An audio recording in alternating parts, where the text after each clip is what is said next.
एकदम डायरेक्ट बोलूं, दिल से बोलूं, आज अपने एक इंसान होने पर शर्म सी आ रही है। एक प्यारी सी छोटी सी छुट्टी बिताए अपने फैमिली के साथ केप टाउन से लौटा।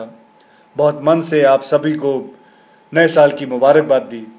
अपनी बेटी को गोद में उठाए एयरपोर्ट से निकल ही रहा था कि टीवी पर कुछ न्यूज़ आ रही थी, वहां नजर पड़ी। बैंगलोर में नए साल के जश्न में कुछ लोगों का वहशियत सा नाच देखा, खुलेआम सड़क पर है। उसे देखकर पता नहीं आप लोगों को कैसा लगा, बाय गॉड, लेकिन मेरा खून खौल उठा है। एक बेटी का बाप हूं, और ना भी होता तो शायद यही कहता कि जो समाज अपनी औरतों को इज्जत नहीं दे सकता, उसे अपने आप को इंसानी समाज कहने का कोई हक नहीं है। और सबसे ज्यादा शर्म की बात पता क्या है? कुछ लोग राह चलते किसी लड़की की हैरेसमेंट को भी जस्टिफाई करने की औकात रखते हैं। साले, लड़की ने छोटे कपड़े पहने क्यों? लड़की रात में घर से बाहर गई क्यों? अरे शर्म करो यार। छोटे किसी लड़की के कपड़े नहीं, छोटे आपकी सोच है। भगवान न करे जो बेंगलोर में हुआ है वो कभी आपकी बहन, आपकी बेटी के साथ हो। ये बदतमीजी करने वाले लोग किसी दूसरे प्लेनेट से नहीं है, ये हमारे यहां से ही हैं। आपके और मेरे जैसे घरों से ही हैं। हम सबके बीच में ही घूमते हैं ये दरिंदे। अभी भी वक्त है, सुधर जाओ। याद रखना, जिस दिन इस देश की बेटी ने पलट के जवाब दिया ना, अगर तुम्हारी अकल ठिकाने आ जाएगी। अकल ठिकाने नहीं, सुधरोगे तो बात भूल जाओ, सीधा ऊपर सिधार जाओगे। और लड़कियों से भी मैं कुछ कहना चाहूंगा। लड़कियां किसी भी तरह लड़कों से अपने आप को कमजोर मत समझना। अपनी सुरक्षा के लिए पूरी तरह काबिल बन सकती हैं आप। ऐसी छोटी और आसान टेक्निक्स हैं लड़कों को संभालने के मार्शल आर्ट में। किसी के बाप में दम नहीं कि आपकी मर्जी के बिना आपको हाथ भी लगा सके। आपको डरना नहीं है, आप किसी से कम नहीं है। बस अलर्ट रहो, सेल्फ डिफेंस सीखो। और हां, अगली बार आपके कपड़ों पे आपको कोई ज्ञान देने की कोशिश करे ना, तो उससे कहना कि अपनी एडवाइस को अपने पास रखें and mind your own business. Thank you. जय हिंद।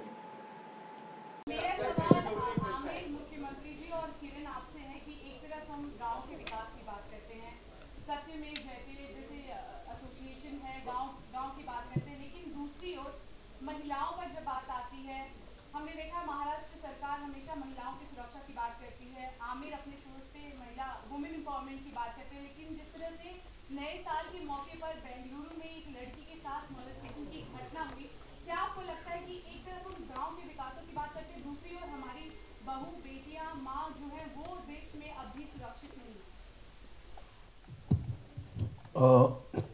देखिए, जो बैंगलोर में वो बड़ी दुख की बात है, और इससे हम सबको बड़ा दुख होता है। हमको शर्म लगती है कि ऐसा हमारे देश में कभी होता है। और यकीनन हमें और सरकार को, हर राज्य की सरकार को इसके लिए कदम उठाने हैं, और ये कंटिन्यूस कोशिश है। मुझे लगता नहीं कि किसी का इसका कोई एक हल है। और अगर हम महिलाओं की बात करें तो मेरे मन में दो तीन जो विचार हैं जो हमने हमारे शो पे भी रखे थे, वो यही है कि जब लॉ एंड ऑर्डर बहुत सख्त हो जाएगा और जुडिशरी बहुत जल्दी काम करेगा। आप देखिए, अमेरिका में आप देखिए तो अगर ऐसा कोई इंसिडेंट होता है तो विद इन 2-3 मंथ्स गिल्टी आदमी को वो केस खत्म होके उसको सजा भी मिल जाती है। जब ये इसमें बदलाव आएगा ना, तब मुझे लगता है एक बड़ा बदलाव आएगा। आज के डेट में जो लड़कियों के साथ छेड़छाड़ करते हैं, गलत काम करते हैं, उनको ये मन में है कि हमारे साथ कुछ खास होने वाला नहीं है। जब हमको ऐसे एग्जाम्पल सामने आएंगे कि विद इन 2-3 मंथ्स जिस आदमी ने भी ऐसा किया है, जिस व्यक्ति ने ऐसा किया है, वो बिहाइंड बार्स है, उसको लंबी सजा मिली है, और कंटिन्यूसली हम ये देखते आएंगे, तब ये परिस्थिति बदलेगी। मुझे लगता है लोगों में डर पैदा होगा। ये मुझे लगता है बहुत इंपॉर्टेंट चीज़ है। और हम, जहाँ तक लेडीज़ का सवाल है, मुझे लगता है हम जिस विषय पे हम काम कर रहे हैं, पानी का विषय, उससे एक अलग तरीके से महिलाओं को बहुत, इनकी ज़िंदगी में एक बहुत बड़ा बदलाव आएगा। और हम अपनी तरफ से पूरी कोशिश कर रहे हैं, हमारे फिल्मों के ज़रिए, हमारे शो के ज़रिए, कि हम लोगों में सेंसिटिविटी बढ़ाएं इन सब विषयों को लेकर।